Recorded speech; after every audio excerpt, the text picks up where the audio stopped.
ஓம் முருகா போற்றி. என் அன்பு குழந்தையே, நீ எதை நம்புகின்றாயோ, யாரை நேசிக்கின்றாயோ, எந்த விஷயத்தின் மேல் அதீத அளவு பற்று வைத்திருக்கின்றாயோ, எதையே நினைத்து உருகி கொண்டிருக்கின்றாயோ, அந்த விஷயத்தை உன் அருகில் நீ அந்த இன்பங்களையெல்லாம் அனுபவித்து மகிழும்படி வழி செய்திருக்கின்றேன். வாழ்க்கை உனக்கு கற்றுக் கொடுத்த பல பாடங்களை நீ மனதில் வைத்து கொண்டு சில விஷயங்களின் மீது ஆசைப்பட்டாய். இது கிடைத்தாக வேண்டும், நடந்தாக வேண்டும் என்று உனக்குள்ளேயே நீ உருகி கொண்டிருந்தாய். இறைவன் நிச்சயமாக தருவான் என்கின்ற நம்பிக்கை உன் மனதின் ஓரத்தில் எப்பொழுதும் இருந்து கொண்டே இருந்தது. அத்தனையையும் சமாளித்து நீ உன்னுடைய ஆசைகளையும் நிறைவேற்றிக் கொள்ள இவ்வளவு நாள் போராடி கொண்டிருந்தாய். போராட்டங்கள் அனைத்தும் முடிந்த நிலையில் உனக்கான இன்பங்களை உன் அருகில் கொண்டு வந்து சேர்த்து நீ அனுபவிக்க நான் வழி செய்வேன். எல்லா வேலைகளும் முடிந்து விட்டது. என் அன்பு குழந்தையே, என் கரத்தில் இருக்கக்கூடிய இன்பத்தை இதோ இக்கணம் உன் கரத்தில் மாற்றி கொடுத்து உன்னுடைய மனதையும் முகத்தையும் பூரிப்படைய செய்ய போகின்றேன். முயற்சி செய்யாமல் எந்த ஒரு முன்னேற்றமும் யாருக்கும் கிடைப்பதில்லை. போராடாமல் யாருக்கும் எந்த ஒரு வெற்றியும் சுலபத்தில் கிடைப்பது இல்லை. தோல்விகளை சந்திக்காமல் எந்த ஒரு அனுபவமும் கிடைப்பது இல்லை.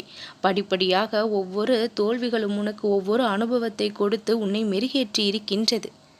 உனக்கு நடந்த நிகழ்வுகள் எல்லாம் மிக பெரிய அளவில் உனக்குள் மாற்றத்தை ஏற்படுத்தி இருக்கின்றது. முதலெல்லாம் ஒரே விஷயத்தை இரு பார்வை கொண்டு பார்ப்பாய். நேர்மறையான எண்ணங்களோடு ஒரு பார்வை, எதிர்மறையான எண்ணத்தோடு ஒரு பார்வை.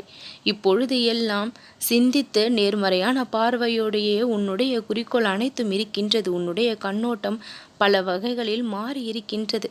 அந்த மாற்றம் மிக பெரிய நன்மையை உன் வாழ்வில் கொண்டு வந்து சேர்க்கக்கூடியதாகவும் திகழ்கின்றது. எது நடந்தாலும் அது உனக்கு சாதகமாக முடியும் என்கின்ற உன் மனதில் இருக்கக்கூடிய அந்த ஆணித்தனமான நம்பிக்கை எப்பொழுதும் வீண் போகாது. எல்லாவற்றையும் உன் வசமாக நான் மாற்றிவிட்டேன்.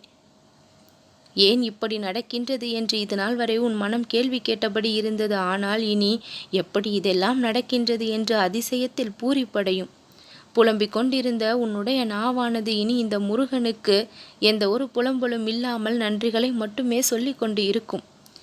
பிரச்சனைகளை சந்திக்கும் பொழுது எந்த ஒரு பயமும் இல்லாமல் இப்பொழுது எல்லாம் சமாளிக்க தொடங்கி விட்டாய்.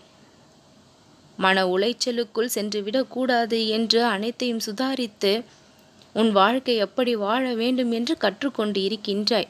கவனமாக இருந்து உன் வாழ்க்கையை நீ கொண்டு செல்ல தெரிந்து கொண்டு விட்டாய்.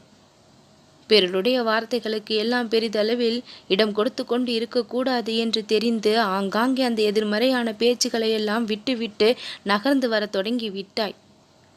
இனி யாராலும் உன்னை சுலபத்தில் அசைத்து பார்க்க முடியாத அளவிற்கு மன உறுதியோடு இப்பொழுது நீ திகழ்கின்றாய். உடல் வலிமையும் மன வலிமையும் நான் உனக்கு கொடுத்து கம்பீரமாக தலை நிமிர்ந்து மதிப்போடும் மரியாதையோடு முன்னை வாழ வைப்பேன். நல்லதே நடக்கும்.